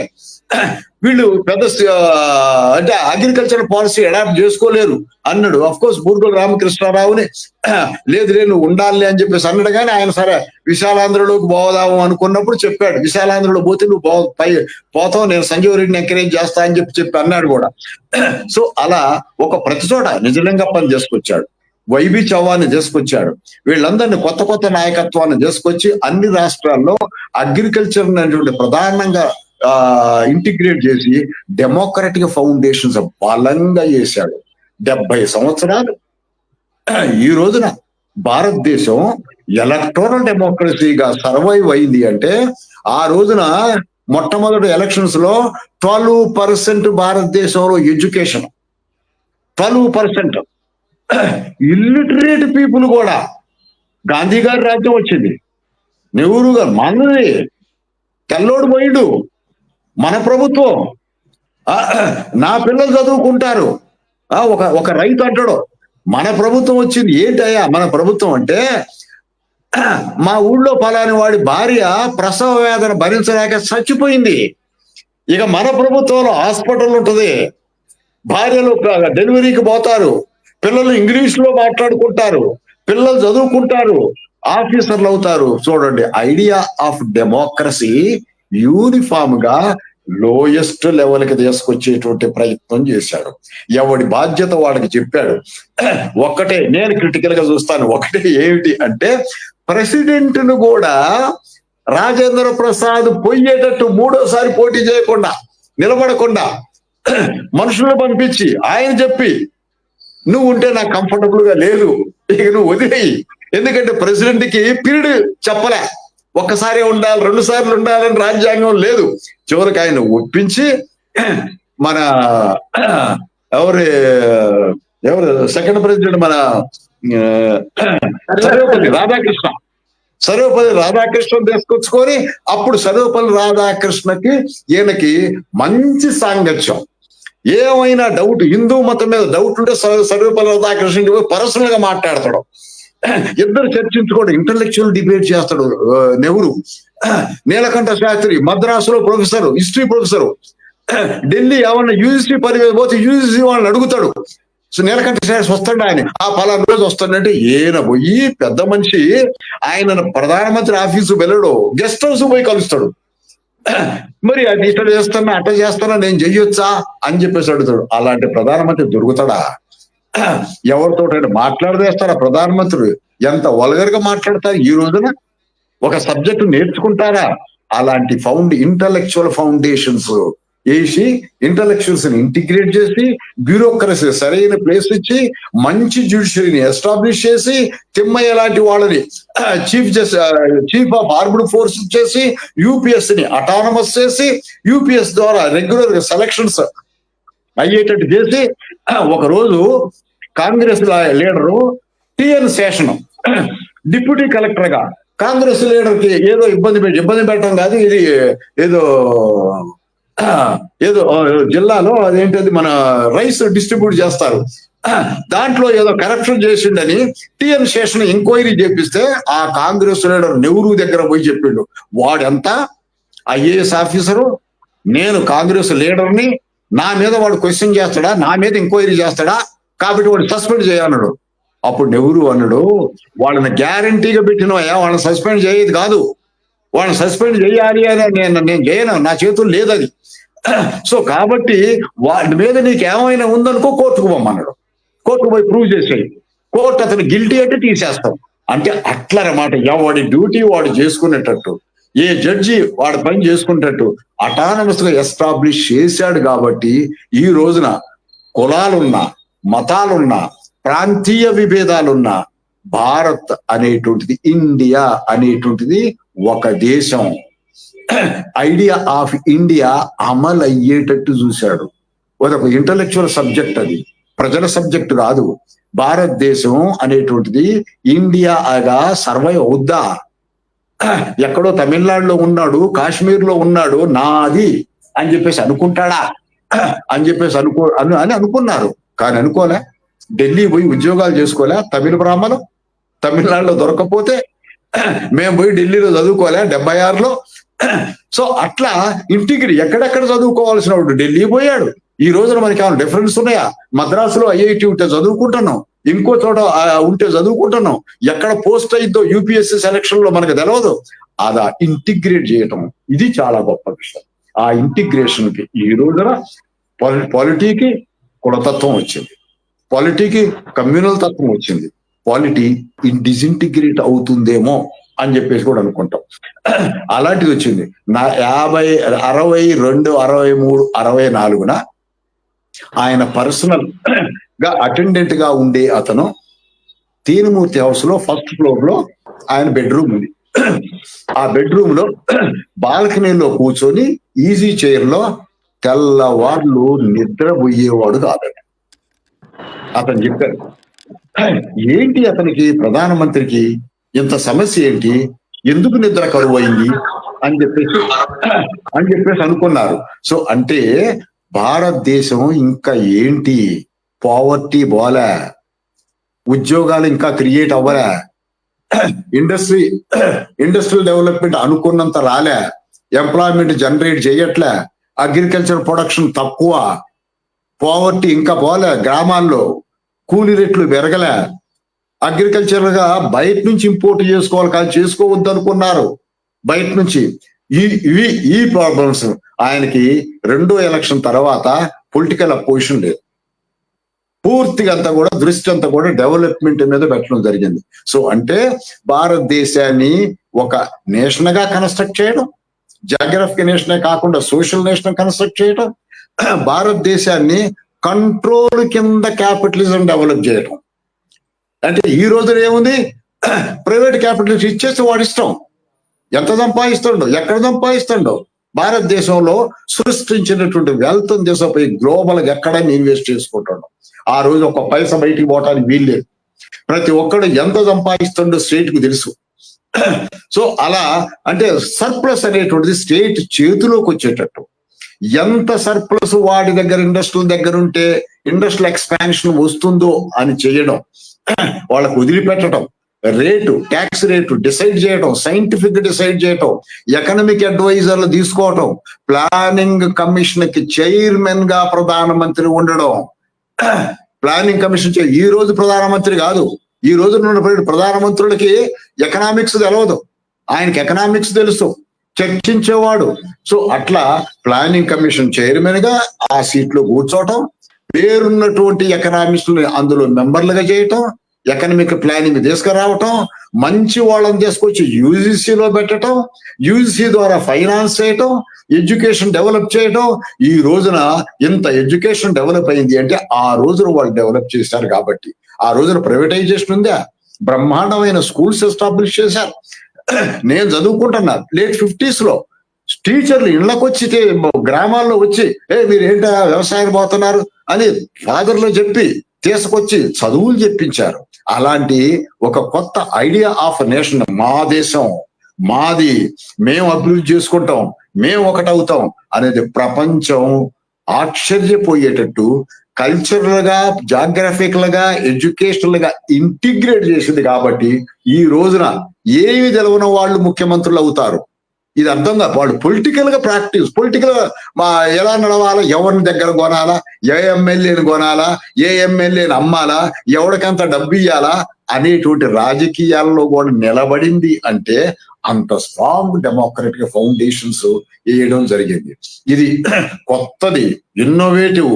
రాజ్యాంగంలో వాళ్ళు రాసుకున్నారు, సోషలిజం అనే మాట రాజ్యాంగం లేదు, మీకు తెలుసా? ఎక్కడ అనలే సోషలిజం అన్న మాట లేదు. ఇందిరాగాంధీ ఎప్పుడు టైంలో ప్రిఫేస్ లో సోషలిజం అన్న మాట పెట్టింది లేదు.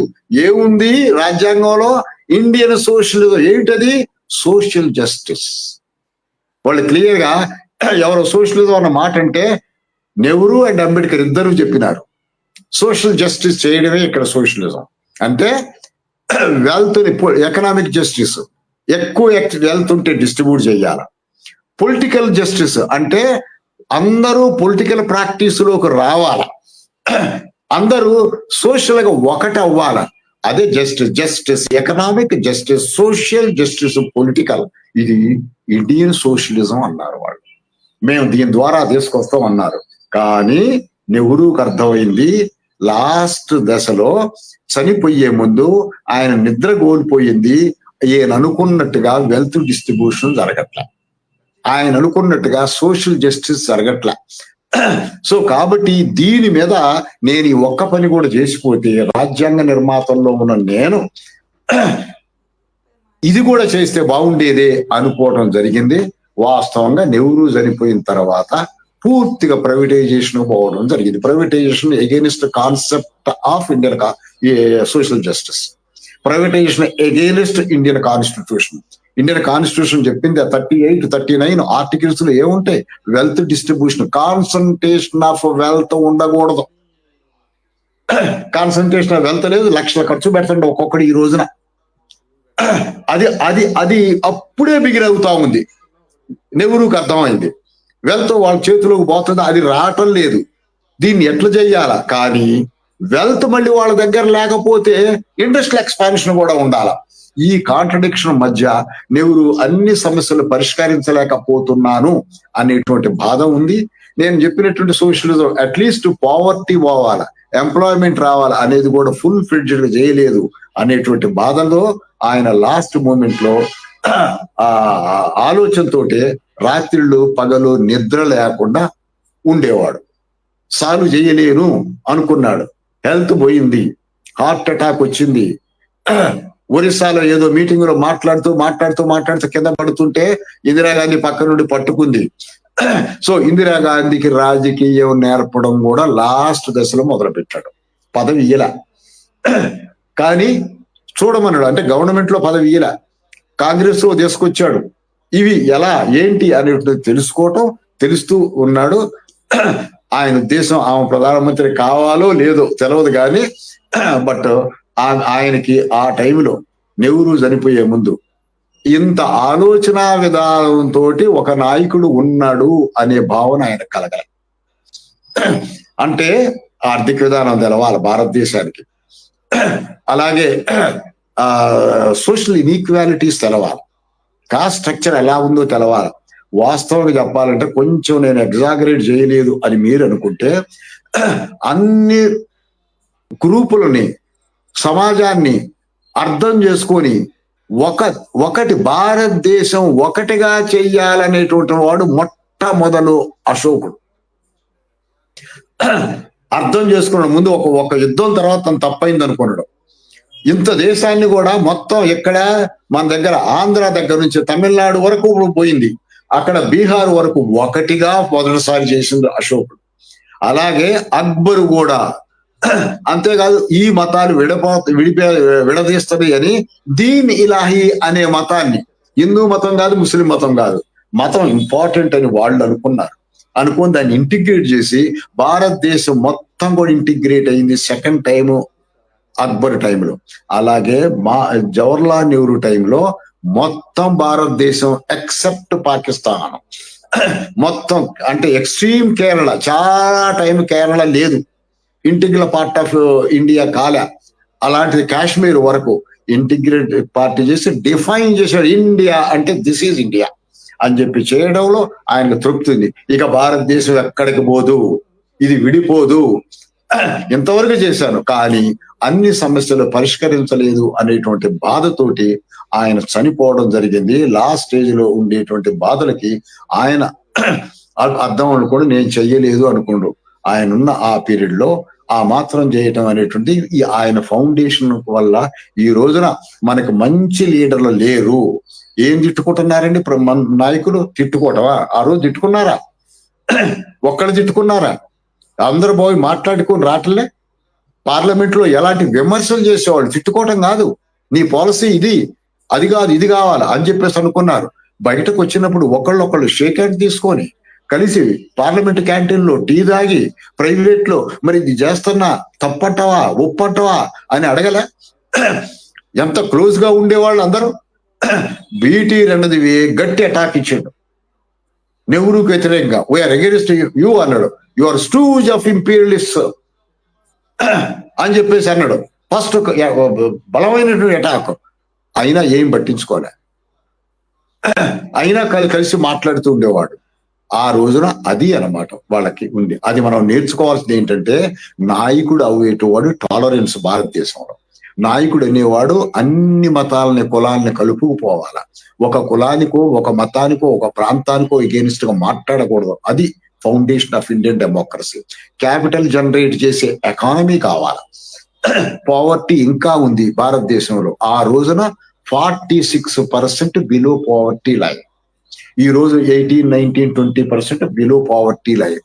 సో పావర్టీని పోగొట్టాలి అనేటువంటి దాంట్లో మనం డైరెక్టివ్ ప్రిన్సిపల్స్ పెట్టుకున్నాం. ఆ డైరెక్టివ్ ప్రిన్సిపల్స్ ఇంతవరకు ఇంక్లూడింగ్ జవహర్లాల్ నెహ్రూ అమలు కాలే. డైరెక్టివ్ ప్రిన్సిపల్స్ అమలు అయితే కాన్సన్ట్రేషన్ ఆఫ్ వెల్త్ ఉండదు, కాన్సన్ట్రేషన్ ఆఫ్ వెల్త్ ఉండకూడదు. ఎక్కడైతే ప్రొడక్టివ్ క్యాపిటల్ ఉంటుందో వాళ్ళ వరకే ఉండాలి. కానీ అంతకంటే ఎక్కువ మీరు చూడండి, ఒక్కొక్క మొన్న టాటా చనిపోయిండు. ఇలాంటి వాళ్ళు ఎంత జీతాలు, వాళ్ళకి అంత జీతాలు ఇస్తారా? అది లాభం అనేటువంటిది వాళ్ళ జీతాల రూపంలో వాపసు పోయింది, ప్రభుత్వానికి రావడంలే. ప్రభుత్వం రావాలా ట్యాక్స్ రూపంలో. సో అంటే ఏంటంటే, ప్రైవేట్ క్యాపిటల్ ప్రభుత్వాన్ని శాసిస్తుంది. అది స్పిరిట్ ఆఫ్ కాన్స్టిట్యూషన్ కు వ్యతిరేకం, డెమోక్రటిక్ ఫౌండేషన్స్ కు వ్యతిరేకం. గవర్నమెంట్ శాసించాలా ప్రైవేట్ క్యాపిటల్ ని. లేదు, ఇప్పుడు అదానీ దగ్గర పోతారు, లేకపోతే అంబానీ దగ్గర పోతారు. మాకు ఎలక్షన్ డబ్బులు కావాలయ్యా అని అడుగుతారు. సరే మీకు ఈ పాలసీ చేస్తామంటారు. చూసా, గవర్నమెంట్ అంటే democracy surrender to private capital అన్నమాట. ప్రైవేట్ క్యాపిటల్ కంట్రోల్లో ఉంచుకోవాలా. సో అలాగే కమ్యూనల్ గా ఓట్లు అడుగుతున్నాం, కులాలుగా ఓట్లు అడుగుతున్నాం. నేను నీ కులం వాడిని, నాకు ఓటే అంటున్నావు. నా కులం వాడిని తీసుకొచ్చి పార్టీలో పెట్టుకుంటున్నా. ఇది bad days for democracy. Principles of democracy ఒక్కసారి కులాలకు మతాలకు మనం పోతేవంటే మొత్తం ఫౌండేషన్ ఖరాబ్ అయిపోద్ది. ఇది గమనించాలా, నెహ్రూ దగ్గర నేర్చుకోవాలా. మనం తిట్లు లేని పొలిటికల్ డిబేట్ చెయ్యాలా, అలాగే అందరిని కలుపుకొని పోవాలా. మతాలను క్రిటిసైజ్ చేసుకోకూడదు. మతం పర్మనెంట్, మతం పోదు. నెహ్రూ నమ్మిండు. మతం అనేటువంటి నమ్ముతారు, కానీ భారతదేశంలో ప్రజలు పొలిటికల్ గా ఓటేయరు. అది మతపరంగా ఓటేయలే ఇంతవరకు. చాలా వరకు మొన్న ఎలక్షన్స్ లో రామ జన్మభూమిలో మేము రావుడు గుడి కట్టించడం ఓటేయమంటే, మీరు రావుడి మీద నమ్మకం ఉందా ప్రజలు అడిగినారు. ఉంది. మరి గుడి కట్టిస్తే అది నీ ధర్మం, నువ్వు ఓటు అడుగుతావే. చూడు, మొన్న ఓట్లు అలా ఇప్పుడు గుడి కట్టించిన మనకు ఓట్లు వస్తాయి అనుకున్నారు. సో ప్రజలకి పాలిటిక్స్ వేరు, మతం వేరు, కుటుంబం వేరు, కులం వేరు. ఇంత మంచి డివిజన్ ఉంది.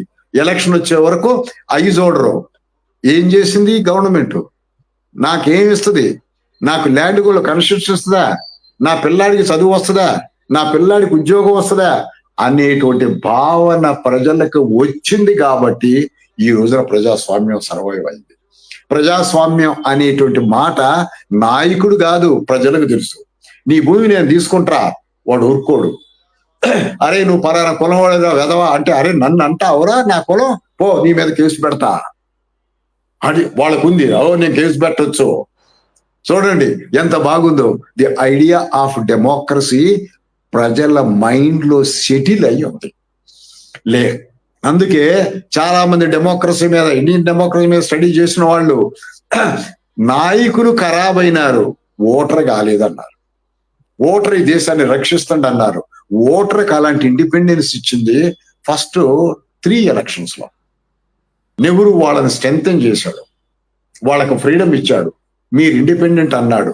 అలాంటి బ్రహ్మాండమైన డెమోక్రటిక్ ఫౌండేషన్స్ వేసినటువంటి వాడు నెహ్రూ. పోగొడకుండా ఉండలేము. మీరు అనొచ్చు చరిత్రకారులు ఏంటంటే అట్లా పొగుడుతున్నారు అని చెప్పేసి అన్నారు. కంటెంపరీ హిస్టరీ అని ఇప్పుడు 3 భాగాల హిస్టరీ చదువుతాం మేము. Ancient, medieval, modern. ఎవరు అన్నారు కంటెంపరీ హిస్టరీ? మోడర్న్ అంటే ఎవరికో స్వాతంత్రం వచ్చేంత వరకే, ఆ తర్వాత చదవట్లే. సో కంటెంపరీ హిస్టరీ చదవమని కోర్సు కమిటీ వేసి మన సర్వపల్లి గోపాల్ నాయకత్వం కింద వేస్తే డామినెంట్ పర్సనాలిటీ జవహర్లాల్ నెహ్రూ దీన్ని డిజైన్ చేశాడనేది వచ్చింది. వచ్చే వరకు కొంతమంది లేదు నువ్వు నెహ్రూ ఫాలోవర్ గా అలా చెప్పిన దాన్ని డిస్కార్డ్ చేశారు. కానీ ఆనెస్టీని బిల్డ్ చేశాడు రాజకీయంగా, పార్టీని చెక్ చేశాడు. ప్రభుత్వం అనేటువంటిది ముఖ్యంగా పాలసీలు డిసైడ్ చేస్తుంది. ప్రభుత్వం ఏం చేస్తుందో బ్యూరోక్రసీతో ఎకనమిస్ట్ తో కన్సల్ట్ చేసి పాలసీ చేస్తుంది. మీకు ఆ కెపాసిటీ లేదన్నాడు పార్టీ నాయకులకి. మీరు ప్రజలను ఆర్గనైజ్ చేసుకోపోండి, ప్రభుత్వానికి డిక్టేట్ చేయకండి అని చెప్పడం జరిగింది. అట్లా ఫౌండేషన్స్ వేశాడు. ఇదంతా కూడా మనం అర్థం చేసుకోవాలా. భారతదేశం ఈ రోజు నేషన్ ఇన్ ది మేకింగ్ కా నేషన్ అవ్వలే. Objective of Indian nationalist, objective of Indian constitution is to become nation. Nation means one people. ఇంకా వన్ పీపుల్ మనం అవ్వలే. It is still in the making. ఈ మధ్యలోనే మళ్ళీ మనం హిందువులం అని ముస్లింస్ అనే కొట్లాటలు తీసుకొచ్చేసి ప్రజాస్వామ్యం పతనం అయ్యేట్లుంది. దీన్ని ప్రజలందరూ నెహ్రూ నుంచి లెసన్ గా నేర్చుకోవాలా. అందుకని వినయ్ కుమార్ గారు నన్ను అడిగినప్పుడు నేను వెంటనే ఒప్పుకున్నాను. ఇలాంటి పాయింట్స్ కొన్ని ఈ డెమోక్రసీ బుక్ మీద నేను బుక్ లో రాశాను నేను. సో ఇప్పుడు నేను వాస్తవంగా 1947 వరకే నేను టీచ్ చేసేవాడిని. కానీ రిటైర్ అయిన తర్వాత 47 నుంచి 24 వరకు నేను స్టడీ చేశాను డాక్యుమెంట్స్ తోటి. పుస్తకాలు చదవడం కాదు. నేను తీరుమూర్తి హౌస్ లో కూర్చొని డేటా తీసుకొచ్చుకొని రిటైర్ అయిన తర్వాత ఇక్కడ కూర్చొని రాశాను. ఇవి నేను చెప్పేది కూడా కొంతవరకు అయితే నేను కూడా నెహ్రూని అయినప్పుడు నెహ్రూ కొన్ని చేశాడు, కొన్ని చేతకాల చేయటానికి కూడా. కానీ ఆయన ఏం దృష్టిలో పెట్టుకున్నాడంటే ఇటు కమ్యూనిస్టుల అధికారం రాకూడదు, అటు జనసంఘ అధికారంలో రాకూడదు. వీళ్ళు ఎక్స్ట్రీమ్ గా తీసుకుపోతారు, క్లాస్ ట్రబుల్ తీసుకొస్తారు, వాళ్ళు ముస్లిమ్స్ కి కౌంటర్ గా చేస్తారు అని ఇవన్నీ కలుపుకుంటూ స్లో డెవలప్మెంట్ కే పోయాడు. ఇంకా లేకపోతే రాడికల్ గా అగ్రేరియన్ స్ట్రక్చర్ లో మార్పు తీసుకొచ్చేవాడేమో. సో మార్పు తీసుకురావడం అనేది కుదరలేదు. ఆ తర్వాత ఇందిరాగాంధీ వచ్చినాక ఏదో కొన్ని చేసుకుంది అనుకోండి. అలా మనకు స్ట్రాంగ్ డెమోక్రటిక్ ఫౌండేషన్స్ ఉన్నాయి, స్ట్రాంగ్ డెమోక్రటిక్ థింకింగ్ ఉన్న ఓటర్స్. మీరు డబ్బులు తీసుకుంటారు, మేము డబ్బులు తీసుకుంటాం అంటున్నారు. మా ఇష్టం వచ్చినోడికే ఓటేస్తాం అంటున్నారు. అన్ని పార్టీల దగ్గర డబ్బులు తీసుకుంటారు, ఇష్టం వచ్చినోడికే ఓటేస్తాం అంటున్నారు. చూడండి అలా ఉందన్నమాట. ఎందుకమ్మా మరి అట్లా? నేను అడిగిన ఒక ఓటర్ని, అదేంటమ్మా అందరి దగ్గర తీసుకుంటండి, వాళ్ళు డబ్బులు సంపాదించుకుంటున్నారు అంటే నాయకుడు దేశ సేవ చేయట్లే, నేను తీసుకుంటా. మరి ఎవరు అందరు 3 వేస్తావా? ఈ 3 ఎందుకు వేస్తా? నాకు ఎవడో ఉపయోగపడతాడు, ఎవడు మంచి పాలసీ తీసుకొస్తాడు వాడికే ఓటేస్తా. నాకు తెలుసు ఎవడు ఓటేయాలో. చూడండి ఎంత డెమోక్రటిక్ స్పిరిట్ ఉందో. మొన్న ఎలక్షన్ లో మాట్లాడినారు. మీరు ఎలక్షన్ అప్పుడు పోయి మాట్లాడి చూడండి. Idea of democracy entered in to the minds of the voters. Therefore democracy is stable and foundation వేసినట్టు నేషనలిస్ట్ తో పాటు Jawaharlal Nehru crucial role play చేసిండు. కాబట్టి డెమోక్రసీ ఇంకా సర్వ్ అయ్యేది. వాట్ ఈజ్ రాంగ్ అనేది మనం అంటున్నాం. ఎలక్షన్ లో తీసుకొచ్చేసి రిలీజన్ పెట్టకండి మనం అంటల్లా, ప్రజలు కూడా అంటున్నారు. నువ్వు మతానికి సేవ చేసి ఓటు అడక్కో, మతం చేసి చెయ్యి, అనేది నీ డ్యూటీ చెయ్యి అంటున్నారు. చూడండి ప్రజలు. ఇది అన్నమాట. ఇది మనం నేర్చుకోవాల్సిన అవసరం ఉంది. ఈ రోజున జవహర్లాల్ నెహ్రూ బర్త్డే సందర్భంగా ఇలాంటి విషయాలు మనం నేర్చుకొని మన ప్రజలకు తెలియజేసి డెమోక్రటిక్ ఫౌండేషన్స్ మనం బాగా తీసుకోవాలి అని చెప్పేసి నేను అనుకుంటూ ఉన్నాను. ఒక 3, 4 5 55లోనూ 54లోనూ ప్రతి సంవత్సరం నవంబర్ 14కి ఘనశ్యామ్ దాస్ బిర్లా 1 లక్ష రూపాయలు డొనేట్ చేస్తాడు ఆయనకి. ఒక సంవత్సరం 55లో అనుకుంటా ఘనశ్యామ్ దాస్ బిర్లాకి ఆ 50 లక్షల రూపాయలు చెక్కు రిటర్న్ చేశాడు. ఏమన్నాడంటే, నా బర్త్డేకి నువ్వు ఇస్తున్నావు మంచిదే, కానీ ఏదో నేను తప్పు చేస్తున్నా, నీ డబ్బులు నేను తీసుకుంటున్నా అని చెప్పేసి నేను అనుకుంటున్నా. నేను ప్రధానమంత్రిగా బర్త్డే చేయడానికి ఆ పిల్లలకు కానీ ఏమైనా చేయాలి, నా సొంత డబ్బులతో చేస్తా కానీ నీతో చేయను, నిన్ను ఎడముంచుతా, ఇక నుంచి నాకేం డబ్బులు ఇవ్వబాకు అన్నాడు. అది ఆనెస్టీ అంటే. అది నాయకుడు నేర్చుకోవాల్సిన అవసరం ఉంటుంది. ఈ రోజు విపరీతంగా డబ్బులు సంపాదించట్లా నాయకులు. వాళ్ళు సంపాదించారా? డబ్బులు బాగొట్టుకున్నారు. ఇది డెమోక్రసీ మనం నేర్చుకోవాలా. Indian democracy completely different from old democracies. Old democracies లో క్రైసిస్ ఉంది, అథారిటేరియనిజం వచ్చింది, ఇక్కడ కూడా అథారిటేరియనిజం వచ్చింది.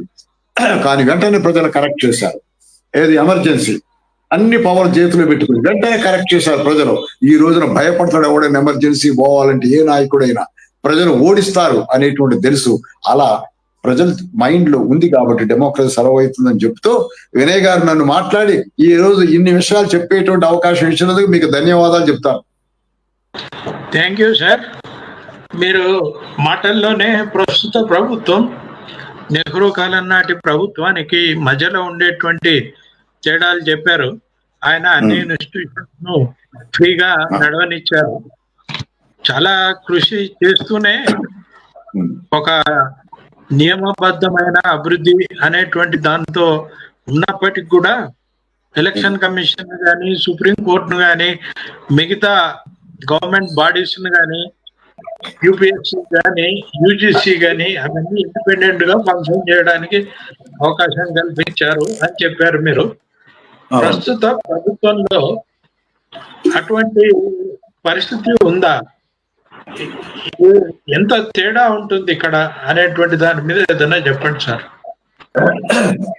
ప్రభుత్వం ప్రస్తుతం ఉన్నటువంటి ప్రభుత్వానికి అసలు అలాంటి ఐడియా లేదు. నేను హిస్టోరియన్స్ గురించి నేను ఎందుకు చెప్పానంటే భారతదేశ చరిత్రని ఆయనకి క్లియర్ అండర్స్టాండింగ్ ఉంది. మతం ఉంటది, కులాలు కూడా ఉంటాయి. భారతీయులు ఒకటిగా చరిత్రలో ఎవాల్వ్ అయ్యారు. భగవద్గీత మీద, శ్రీకృష్ణుడి మీద నమ్మకం ఉంటుంది, కానీ వేరే మతాన్ని తిట్టలేదు కానీ అనేటువంటి భావన ఆయన రచనలో ఉంటుంది. భారతీయ ప్రజలకి మతాన్ని, రాజకీయాన్ని విడదీసి చూసుకోవటం తెలుసు. కానీ ఇప్పుడు భారతదేశం హిందూ దేశం, హిందువులదే, మిగతా వాళ్ళకి ఇక్కడ ఏమీ లేదు, వాళ్ళు సబార్డినేట్లు అనేటువంటి చెప్పటం ఏంటంటే భారతీయ సంస్కృతికి, చరిత్రకి విరుద్ధం. ఇది భారతదేశాన్ని నాశనం చేస్తుంది. ఒకసారి నాశనం అయిపోయింది, పాకిస్తాన్ ఏర్పడదు. లేకపోతే ఎంటైర్ సబ్ కాంటినెంట్ ఒక్క టెరిటరీగా ఉండేది. గ్లోబ్ను ఛాలెంజ్ చేసేటువంటి భారతదేశం ఈ ప్రజల్లో ఉంది. మీరు ప్రజల్లో పోయి అప్పుడు అడగండి, ఎవరో పూజ చేసుకుంటాడు, ఏమయ్యా పూజ చేస్తున్నావు అంతా బాగానే ఉంది, నీ పక్కన ఏంటి మళ్ళీ ఆయన ఒక త్వరకాయని పెట్టుకున్నావు అంటే ఆయన ఉంటే ఏంటంటే ఆయన మతం ఆయన, నా మతం నాది. ఎంత బాగా వాళ్ళకి ఆలోచన ఉంది చూడండి. వాళ్ళకి భారతదేశ చరిత్ర ప్రజల్లో ఉంది. ఈ రోజు ప్రభుత్వం అనుకోవట్లే అట్లా. అది తప్పు కాదు. భారతదేశ సంస్కృతిని కాదంటుంది. ఇది హిందూ సంస్కృతి కాదు, భారతీయ సంస్కృతి. ఈ భారతీయత అనేది ఏమిటి అనేటువంటిది అర్థం కాలేదు. కాబట్టి ఏంటంటే ఇది ఖచ్చితంగా నేర్చుకోవాలి. వాళ్ళు నేర్చుకోవాల్సిన అవసరం ఉంది, మనం నేర్పాల్సిన అవసరం ఉంది. ఇలాంటి వాటిలో అదే.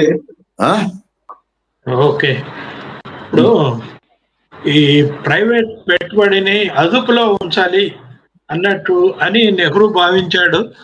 పూర్తిగా సరెండర్ కాకూడదు ప్రైవేట్ పెట్టుబడికి అని అన్నారు. ఈ ప్రైవేట్ పెట్టుబడికి సరెండర్ కావటము మోదీ ముందు కూడా జరిగిందా, మోదీతోనే ప్రారంభమైందా? ప్రైవేట్ క్యాపిటల్ ఎక్కువ పివి నరసింహరావు, మన్మోహన్ సింగ్ టైం నుంచి అయిందండి. ప్రైవేట్ క్యాపిటల్ ని బాగా జనరేట్ చేశారు. ప్రైవేటైజేషన్ అనేటువంటిది వాళ్ళే మొదలు పెట్టారు. అది దాని మీద ఇప్పుడు ఉన్నటువంటి ప్రభుత్వం బాగా ఫౌండేషన్స్ వేసుకున్నది. ప్లానింగ్ కమిషన్ ఖతం చేసి పడేసింది చూడండి. సో ఇప్పుడు ఏంటంటే ప్రైవేట్ క్యాపిటల్ గవర్నమెంట్ కి డిక్టేట్ చేస్తుంది ఏ పాలసీ కావాలనో. మన్మోహన్ సింగ్ టైంలో డిక్టేట్ చేయలే. మన్మోహన్ సింగ్ తో మాట్లాడే ధైర్యం ప్రైవేట్ క్యాపిటల్స్ లేదు అప్పుడు. మన్మోహన్ సింగ్ ఎకడమిషన్ అయినప్పటికీ లేదు అప్పుడు. కానీ ప్రైవేట్ క్యాపిటల్ ఒక ఇంపార్టెంట్ ఫ్యాక్టర్ ఆఫ్ ప్రొడక్షన్ అయింది, ఇంపార్టెంట్ ఫ్యాక్టర్ అయింది. పొలిటిక్స్ లోకి దాదాపు రానిల మన్మోహన్ సింగ్, కానీ మన్మోహన్ సింగ్ తెలవకుండా కొంత పాలిటిక్స్ లో క్యాపిటల్ వచ్చింది. ఈ రోజు క్యాపిటల్, పొలిటికల్ పవర్ రెండు ఒకటైపోయింది. పొలిటికల్ పవర్ క్యాపిటల్ ఉంది, క్యాపిటల్ అనే దానికి పొలిటికల్ పవర్ కూడా ఉంది. ఇది చాలా ప్రమాదకరమైనటువంటి పరిస్థితి భారతదేశానికి. ఇప్పుడు ఉన్నటువంటి రూలర్స్, ముఖ్యంగా ఇప్పుడు ఉన్నటువంటి రూలర్స్ క్యాపిటల్ తోట నడిపిస్తున్నారు. వాళ్ళిద్దరు కలిసి క్యాపిటల్ దగ్గర వాళ్ళ దగ్గర పోయి దండం పెడతాంటే ప్రధానమంత్రి పోకూడదు, వంగి దండం పెట్టకూడదు. క్యాపిటలిస్ట్ ఎట్లా జీడీ బిర్లా నెహ్రూ దగ్గర పోవటం గడగడ వణికేవాడు. ఈవెన్ ఇందిరాగాంధీ దగ్గరకు వచ్చిన వాళ్ళు కూడా ఈ రోజు ఏం లేదు, వాళ్ళు చక్కగా పోయి ఒక ఫ్రెండ్ భుజం మీద చెయ్యేసి ప్రధానమంత్రితో మాట్లాడతారండి. భుజం మీద చెయ్యాల్సింది రైతు, ఈయన పోయి రైతు భుజం మీద చెయ్యాల. క్యాపిటలిస్ట్ చేతిలో బాగూడదు. సో అలా క్యాపిటల్ పాలిటిక్స్ కలిసిపోయింది, అది చాలా ప్రమాదం. సివిఆర్కే ప్రసాద్ గారు పివి నరసింహారావు గారి దగ్గర సెక్రటరీ, అదే సివిఆర్కే ప్రసాద్. ఆయన తన ఆత్మకథలో ఏం రాసుకున్నాడంటే, అంబానీస్ పివి నరసింహారావును కలవాలని అనుకున్నారు. ధీరుభాయ్ అంబానీకి టైం ఇచ్చారు, ఆయన రాలేదు. తర్వాత కొడుకు వెళ్ళి కలిశాడు. కానీ అది ఎవరికి తెలియకుండా ఒక రాత్రి సమయంలో కలిశారు. ప్రధానమంత్రి అంబానీని కలుస్తున్నాడు అనే సంగతి ఎవరికి తెలియదు. ఆ విధంగా పీవీఆర్కేను మేనేజ్ చేయమని పివి కోరాడు. ఆ పద్ధతుల్లోనే పీవీఆర్కే మేనేజ్ చేశాడు. కానీ ఇప్పుడు చూసినప్పుడు పూర్తిగా భిన్నంగా కనిపిస్తుంది. వచ్చిన అంత డైరెక్ట్ గా కలవడానికి సిద్ధపడలేదు. రహస్యంగా ఇప్పుడు పిఎంఓ దగ్గర పోయి కలిసి మాట్లాడమేనండి. అప్పుడు అంతే. అదే ఆయన పీవీఆర్కే ప్రసాద్ అన్నాడు, ఆయన వాళ్ళకి టైం ఇచ్చి సరేనండి నేను నరసింహారావు గారితో మాట్లాడతా, మిమ్మల్ని కలుపుతా అని చెప్పేసి అనేవాడు. ఈ రోజు ఏమీ లేదు. ఇంకోటి కూడా మనం గమనించాలి. మనం ఈ రోజున పిఎంఓ పవర్ఫుల్ బాడీ, ప్రధానమంత్రి ఆఫీస్ విన్నారా? నెహ్రూ టైంలో ఒక క్లరికల్ స్టాఫ్, ఈ రోజు ఐఏఎస్ ఆఫీసర్ వేశారు. ఆ పిఎంఓ చీఫ్ సెక్రటరీతో మాట్లాడుద్ది, ఆ పిఎంఓ డిపార్ట్మెంట్ సెక్రటరీతో మాట్లాడుద్ది. మంత్రులకి, ముఖ్యమంత్రులకి కూడా ఏ పవర్ లేదు, పిఎంఓనే మాట్లాడుద్ది. పిఎంఓలో పోస్టు క్యాబినెట్ సెక్రటరీ కంటే పవర్ఫుల్ అయింది. అది అన్కాన్స్టిట్యూషనల్ బాడీ. రాజ్యాంగంలో పిఎంఓ లేదు, క్యాబినెట్ సెక్రటరీ ఉంది. సో అది పవర్ఫుల్ అయిపోలేదండి, అది డిక్టేట్ చేస్తుంది. సో ప్రైవేట్ క్యాపిటలిస్ట్ వాళ్ళ పోయి చెప్పుకుంటాడు, వాళ్ళే ప్రధానమంత్రి చెప్పుకుంటారు. వాడికి ఆ ప్రాజెక్ట్ అంటే ప్రాజెక్ట్ పోతుంది. సో డెమోక్రసీ కొలాప్స్ అయ్యేటువంటి దశకి ఈ రోజు వచ్చింది క్యాపిటలిస్ట్ చేతుల్లో. Correct sir. 1964లో నెహ్రూ చనిపోయారు.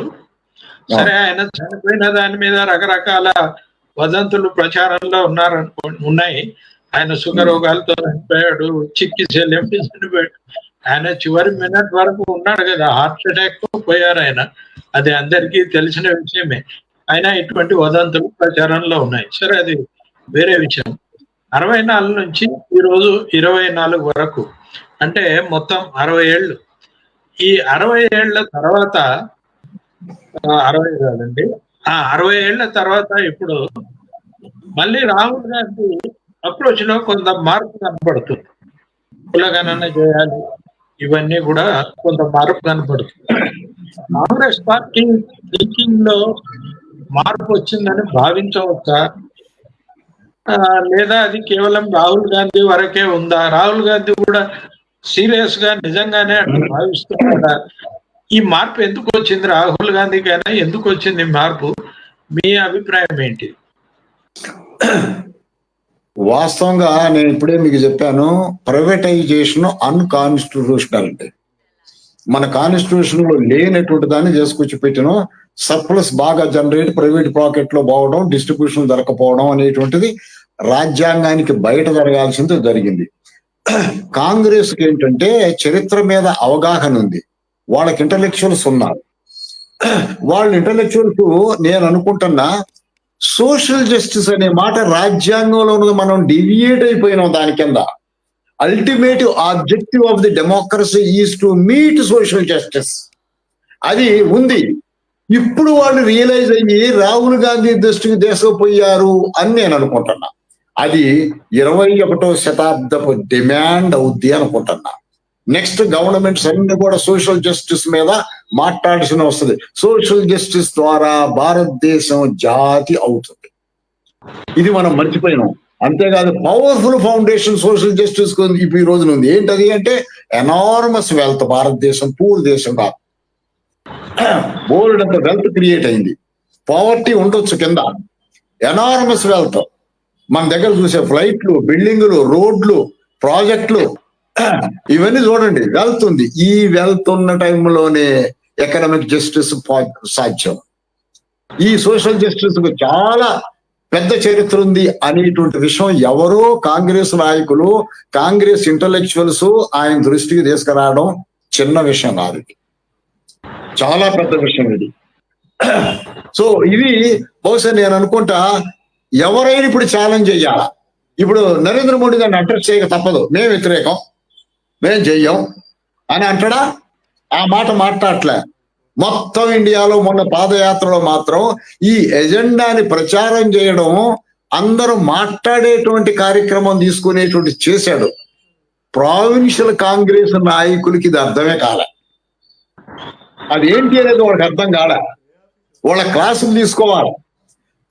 ఆయన ఏదో చెప్పుకుంటూ వస్తున్నాడు, ఆ కొత్త ఎజెండాని తీసుకొచ్చి నేషనల్ మీద పెట్టాడు. ఎప్పుడో చేయాల్సింది, కానీ ఎప్పుడో చేస్తే సక్సెస్ అవ్వకపోవచ్చు. ఎందుకంటే వెల్త్, అది కాంట్రడిక్షన్ అన్నమాట జవహర్లాల్ నెహ్రూలో. ముందు వెల్త్ క్రియేట్ చేయాలి, వెల్త్ లేకుండా జస్టిస్ జరగదు, అదనమాట. ఇప్పుడు వెల్త్ వచ్చేసింది, ఈ రోజు జస్టిస్ చేయొచ్చు. పోవర్టీ పోగొట్టడం 10 సంవత్సరాల లోపల అయిపోద్ది. సో అంత వెల్త్, ఎనార్మస్. ఆ వెల్త్ అంతా ప్రైవేట్ హ్యాండ్స్ లో ఉండడమే కాకుండా, రహస్యంగా బ్లాక్ మనీగా దాచుకోవటమే కాకుండా, రహస్యంగా వేరే దేశాలకి ఎక్స్పోర్ట్ చేస్తున్నారు. ఆ క్యాపిటల్ పోకూడదు, ఆ క్యాపిటల్ తీసుకురావాలి. అది సోషల్ జస్టిస్, ఎకనామిక్ జస్టిస్. అది డిస్ట్రిబ్యూట్ అవ్వాలి. ఎవరి చేతిలో వెల్త్ లేదో వాళ్ళని. మేము అదే మొన్న ఇక్కడ ఆ సెన్సస్ సర్వే చేయమని మేము చెప్పింది గవర్నమెంట్ కి, అది రేవంత్ రెడ్డికి చెప్పినాం. సో ఇలాంటి సెన్సస్ చేయాలంటే ఎవరి చేతిలో వెళ్తుందో తీసుకురండి సర్వేలో. ఎవరి చేతిలో పొలిటికల్ పవర్ ఉంది చూడండి. ఎంతమంది ఇంకా పూర్ ఉన్నారు, ఎంతమంది పొలిటికల్ పవర్ లోకి రాలేదు అనేది చెయ్యండి అనేటువంటి ఎజెండాతో మేము క్వశ్చన్ అయ్యి తయారు చేసి ఇచ్చిన వాళ్ళకి. వాళ్ళు చివరికి అఫ్ కోర్స్ ఒప్పుకున్నారు, జీవో తీసుకొచ్చినారు, ఇప్పుడు నడుస్తుంది. అది ఏమైందో తర్వాత సంగతి. నేను అనుకుంటున్నా అన్ని రాష్ట్రాలు, కేంద్ర ప్రభుత్వం వెంటనే వెల్త్ ఎక్కడుందో ఇన్వెస్టిగేట్ చేయాలి. బీదవాళ్ళు ఎంతమంది ఉన్నారు అది 2 ఇన్వెస్టిగేట్ చేయాలి. వీటిని బ్యాలెన్స్ ఎలా చేయాలనేటువంటిది ప్రభుత్వం ఈ రోజు చెయ్యకపోయేటట్లయితే రెవల్యూషన్ వస్తుంది. నెహ్రూ రెవల్యూషన్ కి వ్యతిరేకం. డెమోక్రాటిక్ ప్రాసెస్ ద్వారా సమస్య సాల్వ్ చేయాలంటారు. ఆ డెమోక్రాటిక్ ప్రాసెస్ ద్వారా సాల్వ్ చేసేటువంటి ప్రోగ్రామే సోషల్ జస్టిస్ కాంగ్రెస్ టేకప్ చేసింది. ఎంతవరకు ఎజెండాని ప్రాపగేట్ చేస్తుంది, ఇంటలెక్చువల్ సపోర్ట్ చేస్తుంది, అదేంటో అర్థమైంది. కాబట్టి కింద వాళ్ళు వర్క్ చేస్తారా, రాజకీయ పార్టీలు ఏముంటాయి అనేది మనం ఆలోచించాలా. నేను అనుకుంటున్నా పిసిసి వాళ్ళకు కూడా అర్థం కాలే ఇక్కడ సోషల్ జస్టిస్. సో కాబట్టి ఇది అర్థం చేసుకోవాలా. ఇది మళ్ళీ కాంగ్రెస్ 2 పాతులు మూడో పాత ఇది. ఫస్ట్ సోషలిజం అనే పేరుతో మిక్స్డ్ ఎకానమీతో నెహ్రూ డెవలప్ చేశాడు, డెమోక్రసీ నిలబడేటట్టు చేశాడు. ఇది కాన్స్టిట్యూషన్ కి వ్యతిరేకంగానే అయినప్పటికీ ప్రైవేటైజేషన్ స్కీమ్ ఫస్ట్ ఇంట్రడ్యూస్ చేసింది ఇందిరాగాంధీ. వెల్త్ క్రియేట్ చేయడానికి ప్రైవేట్ స్కీమ్ అవసరం అయింది. కాబట్టి ఎమర్జెన్సీ నుంచి బయటకు వచ్చిన తర్వాత వెల్త్ క్రియేట్ చేసే దాంట్లో ఫస్ట్ క్యాపిటల్ బయట నుంచి బారో చేసింది, ఐఎంఎఫ్ నుంచి తీసుకొచ్చింది డబ్బుని. అది స్పిరిట్ ఆఫ్ ది కాన్స్టిట్యూషన్ కి, స్పిరిట్ ఆఫ్ ది నేషనల్ వ్యతిరేకం. అది సెకండ్ టర్న్ ఇచ్చింది ఇందిరాగాంధీ. ఇప్పుడు థర్డ్ టర్న్ మళ్ళీ ఏదైనా కాంగ్రెస్ ఇస్తుంది. ఈ ఎక్స్పీరియన్స్ తోటి ఉన్న వెల్త్ ని డిస్ట్రిబ్యూట్ చేసేటువంటి కార్యక్రమమే సోషల్ జస్టిస్ అనేటువంటిది ఏ పొలిటికల్ పార్టీ ఇవ్వలేకపోయింది. ఇదే ఇచ్చింది. బహుశా ఇది ఉంటదేమో చూద్దాం, ఏమవుతుందో చూద్దాం. ఓకే సార్, థ్యాంక్ యూ, నమస్కారం. చాలా దాదాపు గంటన్నర మాట్లాడారు. మీకు మా సుందర విజ్ఞాన కేంద్రం తరఫున, చూస్తున్నటువంటి వీక్షకుల తరఫున ధన్యవాదాలు తెలియజేస్తూ ఈ కార్యక్రమాన్ని ఇంతటితో ముగిస్తాం.